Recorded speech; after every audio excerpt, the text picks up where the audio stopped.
કાકા સાહેબ કાલેલકર જાપાનના પ્રવાસે ગયા ત્યારે એક બુક સ્ટોલમાં તે પુસ્તક લેવા ગયા. આ પુસ્તક જાપાનીઝ ભાષામાં હતું. તે બુક સ્ટોલમાં આ પુસ્તક ન હતું તો તે બુક સેલર માર્કેટમાં બીજા બુક સ્ટોલમાં જઈ આ પુસ્તક લઈ આવ્યા. આ પુસ્તકની કિંમત કાકા સાહેબને વધુ લાગતા તેને ખરીદવાની અનિચ્છા દર્શાવી. ત્યારે તે બુક સેલર એ પુસ્તક અડધી કિંમતે આપવા તૈયાર થઈ ગયો.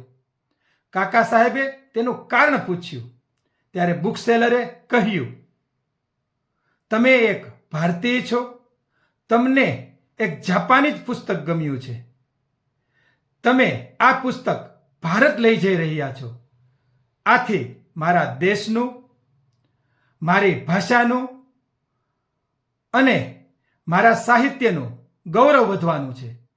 મારી માતૃભાષાની જાળવણી માટે થોડું નુકસાન પરવડશે.